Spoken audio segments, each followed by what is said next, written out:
You don't want to miss a pathology that's masquerading as tendon pain. What I mean by that is this.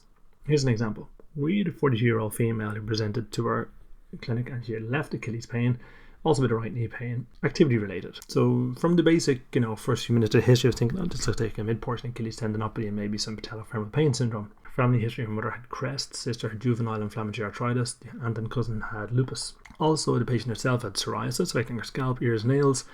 She also had in the past lateral elbow tendinopathy, left plantar fascia pain. So I'm not so sure about the diagnosis anymore. So we sent this lady off for a host of blood tests. Now, I haven't seen her in follow-up. She was followed up with our rheumatologist because we're trying to rule out an inflammatory or connective disease with her. But I think the initial few minutes of history, if you hadn't delved into her background and asked specific questions, some alarm bells wouldn't have gone off and we might have just put her onto a program. Now, she might still need that program, but we need to be diligent and make sure she's appropriate for it.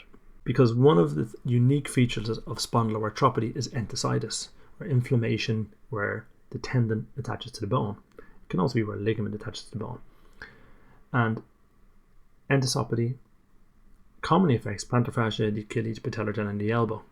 If somebody presents to you with an insertional tendon pain, they just might have a spondyloarthropy, and you do not want to miss this because you need to find these early and get them on the appropriate treatment as early as possible. Because the enthesis is a little bit different from the tendon itself. We're looking at where the collagen of the tendon meets the fibrocartilage, meets the bone. It's a different organ, if you like.